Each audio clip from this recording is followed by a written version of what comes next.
Assalamualaikum warahmatullahi wabarakatuh. Perkenalkan, nama saya M. Hasan dari kelas 1D dengan NPM 25783123. Pada kesempatan kali ini saya akan memaparkan materi memenuhi tugas UAS mata kuliah algoritma pemrograman. Jadi pada video kali ini saya akan menjelaskan beberapa materi sebelumnya, yaitu yang pertama ada prosedur, yang kedua ada fungsi, yang ketiga ada rekursif, yang keempat ada sequential search, dan yang terakhir ada binary search. Kita akan mulai dari yang pertama, kemudian melanjut untuk yang berikutnya sampai dengan yang terakhir, yaitu binary search. Baik, kita akan mulai dari yang pertama, yaitu prosedur. Jadi apa itu prosedur? Prosedur itu adalah blok kode terpisah yang melakukan aksi tertentu namun tidak mengembalikan nilai atau tidak ada return. Jadi tidak ada pengembalian nilai. Kalau fungsi dia itu kan ada pengembalian nilai. Nah, kalau prosedur ini enggak. Nah, prosedur ini juga berfungsi untuk modularisasi program agar lebih terstruktur dan mudah dibaca.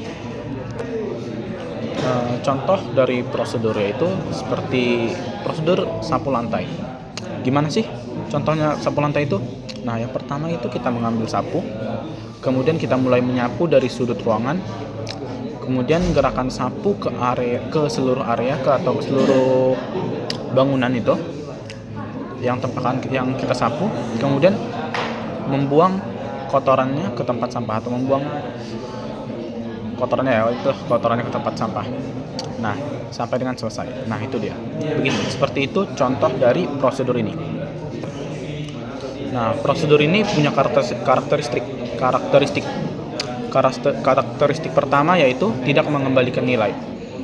Prosedur ini bersifat void, tidak return nilai dengan pemanggil. Kemudian ada modular, yaitu dapat dipanggil dari bagian lain program, seperti fungsi. Jadi prosedur itu ada penambahan function dia. Bukan seperti ini, seperti fungsi. Fungsi kan ada penambahan function. Sama seperti prosedur, tapi dia berbeda. Ada sisi berbedanya, yaitu kalau prosedur dia tidak ada return, nah kalau fungsi dia ada return. Nah, kemudian itu karakteristik berikutnya itu digunakan untuk aksi. Gimana sih itu maksudnya? Nah, contohnya itu kayak menampilkan output, mencetak pesan, kemudian atau memproses sesuatu tanpa mengembalikan data sebelumnya. Tidak ada pemanggilan data berikutnya. Nah, kemudian itu dipanggil dengan call. Jadi prosedur ini ada menggunakan call dia, atau call cetak judul. Itu misalnya contohnya call cetak judul, atau mungkin kemudian kapan sih prosedur ini dapat digunakan? Nah, jadi prosedur ini dapat digunakan yaitu tidak hanya ingin melakukan tugas, ada output, cetak, atau yang lain-lain. Kemudian ingin membuat kode lebih terstruktur dan modular. Kemudian tidak perlu mengembalikan hasil ke pemanggil. Kemudian kita akan bahas mengenai alasan penggunaan prosedur atau kenapa prosedur ini digunakan. Yang pertama itu untuk menghindari pengulangan kode atau redundansi. Ya, kemudian itu memudahkan pemeliharaan dan pembacaan program. Kemudian memeriksa logika program menjadi bagian-bagian lebih kecil atau spesifik. Kemudian itu mempermudah debugging dan pengujian kode. Nah, contoh-contoh prosedur yang dapat kita lakukan di Vlogorithm yaitu contohnya seperti menghitung luas persegi panjang, kemudian yaitu menghitung faktorial perulangan. Nah, segitu saja untuk materi prosedur. Kita akan lanjut ke materi yang kedua, yaitu fungsi. Jadi, secara singkat, prosedur itu melakukan tugas tanpa mengembalikan nilai. Berbeda dengan fungsi ya, teman-teman. Kalau fungsi itu melakukan tugas dan mengembalikan nilai. Nah, kalau si prosedur tadi dia tidak ada pengembalian nilai. Nah, gitu dia. Kita lanjut ke materi yang kedua, yaitu fungsi atau function. Nah, jadi apa sih itu fungsi? Nah, fungsi itu adalah blok kode yang dirancang untuk melakukan tugas tertentu dan bisa dipanggil berkali-kali dalam program. Nah, jadi fungsi itu secara lebih singkat itu adalah pemanggilan nilai secara berulang-ulang. Tapi bukan infinity ya, teman-teman. Jadi dia memanggil nilai, kemudian nilai yang sebelumnya itu dipanggil kembali, terus kemudian ada perulangan pemanggilan nilai. Nah, begitu dia. Nah, contoh dari fungsi itu yaitu seperti menghitung luas. Menghitung luas dari persegi panjang. Panjang dikali lebar. Nah, kemudian kembali lagi ke hasil. Nah, seperti itu dia. Kemudian kita akan lanjut ke karakteristik fungsi. Nah, yang pertama itu menerima parameter atau argumen. Kemudian memiliki nilai kembali atau return value. Jadi di fungsi ini sama seperti pengertiannya, yaitu ada pengembalian nilai atau ada return namanya. Kemudian reusable. Kemudian yang terakhir itu modularitas. Kita akan bahas yang pertama, yaitu menerima parameter atau argumen. Nah, jadi parameter itu yaitu nilai yang dikirim ke dalam fungsi saat dipanggil. Nah, yang kedua itu memiliki nilai kembali atau return value. Nah, jadi dapat dipanggil dari bagian lain program seperti fungsi. Jadi pada program yang kita buat dalam algoritma, nah jadi itu ada penambahan function dia, teman-teman. Nah, function nanti akan dipanggil di main. Nah, seperti itu dia. Kemudian yaitu fungsi bisa dipanggil berkali-kali dari bagian manapun dalam program. Nah, seperti misalnya. Jadi fungsi itu dapat mengulang-ulang untuk pemanggilan nilainya tadi. Nah, kemudian modularitas atau fungsi memecah program besar menjadi bagian-bagian yang lebih kecil. Contohnya itu kayak di sandwich atau mungkin burger atau mungkin kebab. Nah, kalau di sandwich itu kan ada isiannya kayak sayurnya, ada tomatnya, ada slice dagingnya, ada tomatnya, seperti itu. Nah, pertama itu yang paling utama itu ada roti di luarnya, ada sandwich ya, satu roti di luarnya. Kemudian si roti ini dipanggil si sayurnya tadi, kemudian memanggil si tomatnya tadi, kemudian memanggil slice dagingnya tadi. Nah, seperti itu dia contoh fungsi. Berbeda dengan si prosedur tadi. Kalau prosedur tadi tidak ada pemanggilan nilai. Nah, kalau fungsi ini ada dia pemanggilan nilai. Fungsi yang memanggil fungsinya itu sendiri. Nah, seperti itu dia fungsi ini. Agak ribet, cuman pasti paham lah. Kemudian, kapan sih kita menggunakan fungsi ini atau kenapa sih harus pakai fungsi ini? Nah, kita akan mulai dari kapan kita menggunakan fungsi ini. Yang pertama, jika ada proses atau perhitungan yang dilakukan berulang-ulang, itu kita pakai fungsi. Kalau nggak berulang-ulang ya kita pakai prosedur aja. Nah, gitu. Kenapa pakai fungsi? Agar lebih efisien dibuat menjadi fungsi. Nah, seperti itu. Kemudian kita gunakan fungsi ini yaitu jika ingin melakukan proses dan mengembalikan hasil ke bagian program yang memanggilnya. Kemudian dalam proyek besar, fungsi memungkinkan beberapa orang untuk mengerjakan bagian berbeda dari program secara parameter. Kemudian kita lanjut, yaitu kenapa menggunakan fungsi atau apa alasan kita menggunakan fungsi. Yang pertama, untuk menghindari pengulangan kode atau redundansi. Yang kedua itu memudahkan pemeliharaan dan pembacaan program. Kemudian yang ketiga itu memisahkan logika program menjadi bagian-bagian yang lebih kecil dan spesifik. Sama seperti yang saya sebutkan tadi, teman. Jadi si fungsi ini memanggil fungsi itu sendiri, sama seperti contoh sandwich tadi, teman-teman. Kemudian itu mempermudah debugging dan pengujian kode. Oke, jadi itu dia. Jadi kita akan bahas apa itu perbedaan prosedur dan fungsi secara lebih mendetail melalui beberapa aspek-aspeknya, teman-teman. Yaitu ada aspek fungsi, ada return value, ada tipe pembalian, ada pemakaian, kemudian contoh logaritmnya, teman-teman. Yang pertama yaitu tujuan. Nah, kalau fungsi ini tujuannya itu untuk melakukan tugas dan mengembalikan nilai. Jadi ada pengembalian nilai, teman-teman, di si fungsi ini. Nah, kalau di prosedur ini dia melakukan tugas tanpa melakukan pengembalian, tanpa memanggil nilai yang sebelumnya. Nah, kalau si fungsi itu melakukan pengembalian nilai, pemanggilan nilai sebelumnya, teman-teman. Kemudian dari aspek return value. Nah, kalau di fungsi itu ada return namanya, teman-teman. Atau hasil dikembalikan ke pemanggil. Jadi hasil yang sudah didapat dipanggil lagi, kemudian dapat hasil lagi, kemudian dipanggil lagi. Gitu sampai prosedur selesai. Nah, kalau di prosedur tidak ada return, teman-teman. Jadi dia tidak ada pemanggilan ulang. Dia hanya ya sekali manggil doang, ya udah selesai gitu ya. Kemudian ada tipe pengembalian. Nah, kalau di fungsi ini tipe pengembalian harus kita tentukan, teman-teman, antara integer, real, boolean, string mungkin. Nah, kalau di prosedur biasanya menggunakan tipe non atau void. Jadi kita tidak ada nge-setting di bagian return-nya, teman-teman. Kalau di prosedur. Nah, kalau di fungsi dia ada. Karena kita kan memanggil nilai sebelumnya, jadi kita perlu setting. Nah, kalau kita nggak perlu melakukan pengembalian nilai, ya kita nggak perlu setting di bagian return-nya, teman-teman. Ya, itulah di prosedur. Dia tidak ada melakukan settingan pada return. Nah, kemudian dalam aspek pemakaian. Nah, kalau fungsi ini digunakan ketika hasil dari proses dibutuhkan kembali. Contohnya ya, kayak kita memanggil nilai apa ya?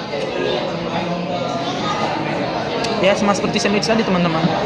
Kita memanggil si sandwich tadi. Kemudian kita masih butuh nih apa aja dalamnya sandwich ini. Nah, kita panggil lagi. Kita panggil sampai selesai. Nah, kalau di prosedur digunakan untuk proses yang tidak butuh hasil kembali. Jadi kalau kita butuh hasil kembali, kita pakai fungsi. Kalau kita nggak butuh hasil kembali atau tidak ada pemanggilan, ya kita pakai prosedur. Kemudian dari aspek contoh logaritma. Kalau fungsi itu hitungan luas, menggunakan real. Nah, kalau prosedur itu cetak nama atau string. Begitu dia contoh-contoh contoh-contoh aspek-aspek yang membedakan antara si fungsi dengan si prosedur atau function dengan prosedur. Oke, teman-teman, kita akan lanjut ke materi yang ketiga, yaitu rekursif. Nah, jadi apa sih itu rekursif? Nah, rekursif itu konsep dalam pemrograman di mana sebuah fungsi itu memanggil dirinya sendiri. Gimana sih contohnya itu? Nah, contohnya itu kayak misalnya kita di komputer ya. Nah, dalam komputer itu kan ada perangkat lunak, ada aplikasinya ya. Nah, misalnya kayak kita, atau mungkin ada di folder dokumen. Folder dokumen itu kan ada misalnya kayak ada di PC. Kita masuk, ada situ folder foto, picture. Kita masuk. Nah, ada foto. Nah, kita klik lagi foto tadi, ternyata ada bagian-bagiannya lagi. Nah, contohnya seperti itu, teman-teman. Atau kalau lebih mudah dipahaminya itu dalam contoh apa ya? Contohnya burger. Nah, burger tadi itu kan ada roti tuh di atasnya kan. Habis roti itu mungkin ada acarnya atau ada timunnya. Kemudian ada sayurnya, seladanya, kemudian ada tomat, kemudian ada slice kejunya, kemudian ada apa lagi ya? Ada slice dagingnya atau beefnya. Nah, contohnya seperti itu, teman-teman. Jadi fungsi yang memiliki fungsinya sendiri itu maksudnya kayak gimana? Kayak ada roti. Nah, si roti ini memanggil si tomat memanggil si timun memanggil si sayurnya tadi atau seladanya atau apalah pokoknya. Kemudian si seladanya memanggil si slice beefnya tadi atau dagingnya tadi. Nah, contohnya seperti itu, teman-teman. Jadi fungsi yang memanggil fungsinya itu sendiri. Nah, biasanya rekursif ini digunakan untuk menyelesaikan masalah yang bisa dipecah menjadi sub masalah yang lebih kecil dan serupa dengan masalah asalnya. Sama seperti yang saya sebutkan tadi.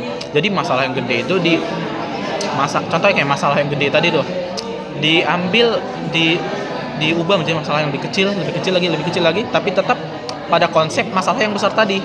Dia nggak berubah, dia tetap sama, tapi lebih kecil lagi.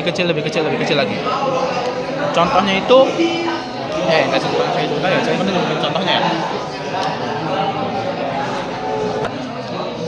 Kemudian itu ada bagian-bagian dari rekursif. Yang pertama itu ada basis, ada rekuren. Kita akan membahas yaitu basis kasus yang terdeteksi secara eksplisit. Oke, jadi pertama itu apa sih itu basis? Basis itu kondisi awal atau kasus dasar yang menjadi titik berhenti dalam rekursi. Jadi rekursif itu bisa disebut juga rekursi ya. Saya nggak sebutin tadi di awal, maaf. Jadi rekursif itu bisa disebut rekursi juga. Tanpa tadi basis adalah kondisi awal atau kasus dasar yang menjadi titik berhenti dalam rekursi. Tanpa basis, fungsi rekursif akan berjalan terus-menerus dan tidak pernah selesai atau implement recursion. Kedua itu rekuren. Rekuren ini merupakan bagian dari fungsi rekursif yang memanggil dirinya sendiri untuk menyelesaikan versi yang lebih kecil dari masalah aslinya. Nah, jadi rekursif atau rekursi ini kapan sih dapat kita gunakan? Nah, rekursif ini contohnya kita dapat gunakan pada logaritma, yaitu pada saat kita mencari faktorial, teman-teman. Jadi rekursif ini bisa kita gunakan saat membuat program menghitung faktorial. Nah, seperti itu dia, teman-teman.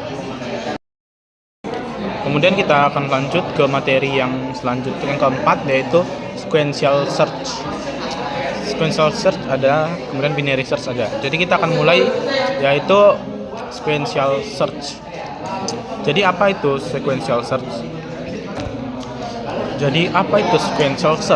Sequential search itu adalah algoritma pencarian paling sederhana yang memeriksa setiap elemen secara berurutan hingga elemen yang dicari ditemukan atau seluruh daftar telah diperiksa. Nah, jadi secara sederhananya yaitu, program sequential search ini tuh dia mengecek setiap elemen-elemen yang ada, kemudian dia mencari elemen dengan cara mengecek setiap elemen-elemen yang ada. Contohnya itu misal kayak ada angka ya, misalnya kayak ada 1, 2, 3, 4, 5, 6, 7, 8, 9, 10. Nah, kita sedang mencari angka 8, teman-teman. Nah, jadi dia itu akan memulai mencari, yaitu mulai dari 1. Dia cek dulu di 1, apakah 1 ini merupakan 8? Bukan. Nah, dia akan lanjut ke elemen berikutnya, yaitu 2. Apakah 2 ini 8? Tidak. Nah, seperti itu dia algoritmanya, teman-teman. Dia akan terus mencari ke 3 ini 8 atau enggak? Enggak. Kemudian dia mencek 4 ini 8 atau enggak? Enggak. Kemudian dia cek 5, ternyata bukan. Dia cek 6, ternyata bukan. Dia cek 7, ternyata bukan. Kemudian saat dia mencek 8 ini 8? Ya, betul. Nah, di situ akan muncul, teman-teman. Nah, jadi seperti itu contohnya dari sequential search ini, teman-teman. Nah, jadi maka dari sequential search ini yaitu algoritma ini bekerja dengan memeriksa satu persatu data dari awal sampai akhir.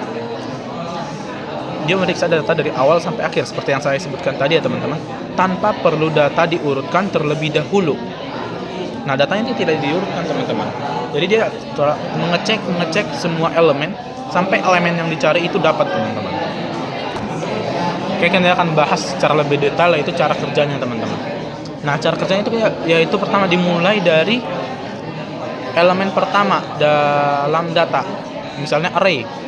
Kemudian dia membandingkan elemen elemen tersebut dengan data yang dicari. Kayak saya sebutkan tadi, kita mencari 8 dari angka 1 sampai 10. Nah, dia akan melakukan pengecekan, teman-teman. Jika sama, ketika sama, pencarian berhasil dan proses akan berhenti. Namun jika tidak sama, proses akan terus berlanjut sampai elemen yang kita cari itu dapat, teman-teman. Kemudian kita akan membahas mengenai kelebihan dan kekurangan dari sequential search ini. Nah, kelebihannya itu mudah kita pahami dan diimplementasikan. Mudah untuk kita buat programnya, seperti itu. Kalau nggak ngerti ya nggak bisa juga. Cuman harusnya lebih mudah dimengerti, teman-teman. Kemudian dapat digunakan untuk data tidak terurut. Jadi ketika kita membuat kita menginput data yang tidak perlu harus berurut, ya kita bisa pakai sequential search ini. Nah, setiap kelebihan pasti ada kekurangannya dong, teman-teman. Karena nggak ada yang sempurna di dunia ini. Nah, jadi kekurangan dari sequential search ini yaitu tidak efisien untuk data berukuran besar. Jadi sequential search ini bisa kita gunakan ketika kita menginput data yang tidak besar, input data kecil doang yang besar. Nah, kemudian itu membutuhkan banyak perbandingan. Nah, kalau di sequential search ini kita nggak bisa gunain kalau kita butuh banyak perbandingan. Contohnya itu linear terhadap jumlah data. Nah, linear terhadap jumlah data. Jadi data yang diinput itu tidak bisa besar atau bisa banyak. Kemudian kita akan lanjut ke materi yang terakhir yaitu binary search. Nah, jadi apa sih binary search itu? Jadi apa sih binary search itu? Nah, itu merupakan algoritma yang efisien untuk mencari elemen. Algoritma yang efisien untuk mencari elemen dalam daftar yang sudah terurut dengan cara membagi dua ruang pencarian secara berulang hingga elemen yang dicari ditemukan. Nah, perbedaan dari sequential sama binary tadi yaitu, nah kalau sequential itu dia pencarian elemennya tidak berurut, teman-teman. Nah, kalau binary ini dia berurut pencarian elemennya gitu. Nah, kemudian binary search ini kapan sih digunakan? Penggunaan binary search ini dilakukan itu saat algoritma ini menggunakan prinsip divide and query, yaitu membagi ruang pencarian menjadi dua bagian secara berulang sampai elemen yang dicari ditemukan atau ruangan pencarian habis. Pendekatan ini menjadi pencarian binary jauh lebih efisien dibanding pencarian linear search, khusus pada database berukuran besar.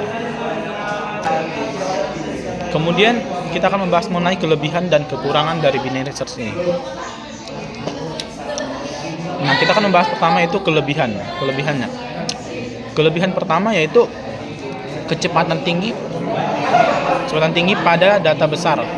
Nah, kalau sequential search tadi kan nggak bisa pada kelompok kekurangannya tuh di data besar. Nah, kalau di binary ini dia cocok kita fungsiin pada pengolahan data besar, teman-teman. Kemudian kompleksitas waktu efisien, kemudian akurat dan deterministik, kemudian implementasi sederhana secara interaktif maupun rekursif. Nah, kemudian kekurangannya itu sulit diterapkan pada struktur dan dinamis, sulit diterapkan pada struktur data dinamis. Kemudian kurang efisien untuk data kecil. Nah, kalau sequential search tadi itu dia efisien saat pengolahan data kecil. Namun dia tidak bisa pada pengolahan data besar. Nah, kalau si binary ini kebalikannya lagi, teman-teman. Dia cepat pada proses data besar, tapi dia sulit, kurang efisien dalam mengolah data kecil. Nah, kemudian itu kekurangannya berikutnya itu hanya bisa digunakan pada data yang terurut. Nah, kalau si binary search ini harus digunakan saat data yang ingin kita olah itu secara berurut, teman-teman. Bukan seperti si sequential tadi nggak berurut pun nggak masalah.